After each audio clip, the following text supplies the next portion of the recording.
नमस्कार दोस्तों, आज बात करते हैं कि जो भी हाल में ही थाईलैंड म्यांमार में भूकंप आया है, तो इसमें जो 7.7 की तीव्रता थी, थाईलैंड में 6.4 की तीव्रता थी।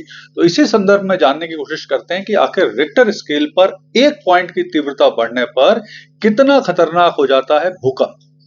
तो देखिए, अभी हाल में ही जैसा आपको पता है, कल म्यांमार में 7.7 और थाईलैंड में 6.4 की तीव्रता वाला एक बहुत भयानक भूकंप आया, जो इस दोनों देशों में पिछले 200 वर्ष का सबसे भयानक भूकंप है। और इससे लगभग 150 लोगों की म्यांमार में और 10 लोगों की अभी थाईलैंड में मृत्यु हो चुकी है और अनेक लोग घायल हैं। बहुत सारा इंफ्रास्ट्रक्चर का भी नुकसान हुआ। तो अब हम समझते हैं कि आखिर पहले तो हम देख लेते हैं कि आखिर भूकंप क्या होते हैं। तो देखिए, भूकंप बहुत सिंपल है कि जिस तरह से पूरी पृथ्वी प्लेटों पे चल रही है, तो दो प्लेटें या तो जब आपस में टकराती हैं या एक दूसरे से दूर जाती हैं, तो इस दौरान जो एनर्जी रिलीज होती है उसे ही भूकंप कहा जाता है। और जो अभी म्यांमार में भूकंप आया है वो बेसिकली एक साइगोन फॉल्ट है, जो भारतीय प्लेट और जो वर्मा माइक्रो प्लेट है, इनके बीच के गैप को साइगोन फॉल्ट कहते हैं और वहीं से ये भूकंप आया है। तो ये बेसिकली जानकारी हो गई आपके भूकंप की। अब हम देखते हैं कि रिक्टर स्केल क्या है, इसका आविष्कार किसने किया था और इसके विभिन्न पॉइंट की जो स्केल हैं उनकी तीव्रता का क्या मायने होता है। तो देखिए, रिक्टर स्केल का आविष्कार किया था चार्ल्स फ्रांसिस रिक्टर ने 1935 में। ये कैलिफोर्निया इंस्टीट्यूट अमेरिका से संबंधित थे और उसी समय उन्होंने इसका आविष्कार किया था। अब इसमें बेसिकली जो भूकंप की तीव्रता होती है, ताकत होती है, भूकंप के दौरान जो एनर्जी निकलती है, उसकी तीव्रता को नापने के लिए उन्होंने 1 से 10 तक का एक स्केल बनाया था और हर स्केल में उसकी तीव्रता का वो के बारे में बताते हैं। तो स्केल जो 1 होता है वो होता है 1 से 1.9 तक। इसमें जो भूकंप आता है इसके बारे में लोगों को बहुत कम महसूस होता है, इससे कोई नुकसान भी नहीं होता। जो स्केल है 2 से 2.9 तक का, इससे थोड़ा बहुत असर होता है लोगों को, बहुत कम लोगों को या सेंसिटिव लोगों को इसके बारे में पता चलता है, लेकिन खास नुकसान इससे भी नहीं होता। तीसरा जो स्केल है वो है 3 से 3.9 तक।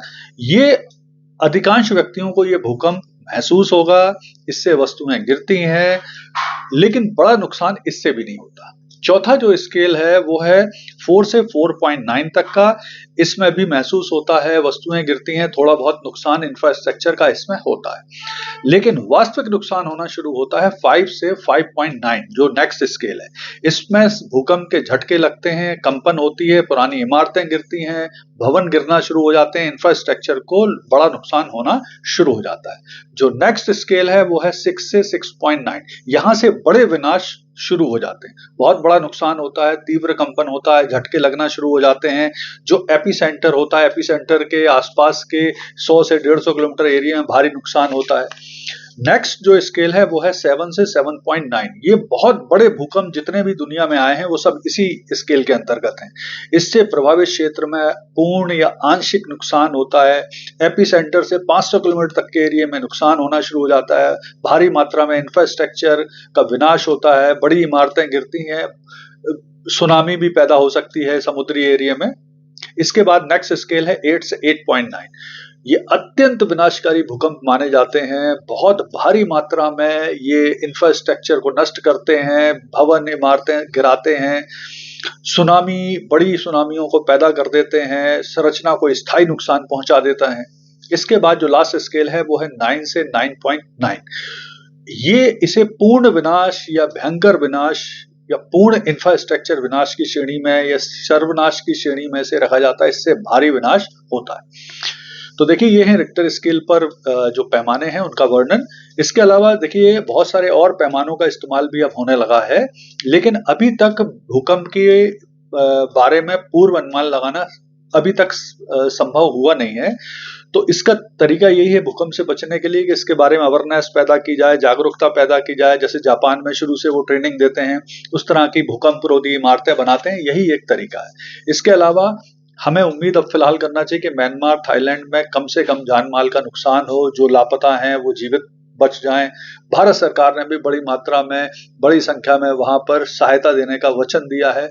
भारत ऑलरेडी इस क्षेत्र में, जहां भी इससे पहले जब तुर्की में भूकंप आया था तो भारत ने काफी बड़े स्तर पर मानवीय सहायता प्रदान की थी।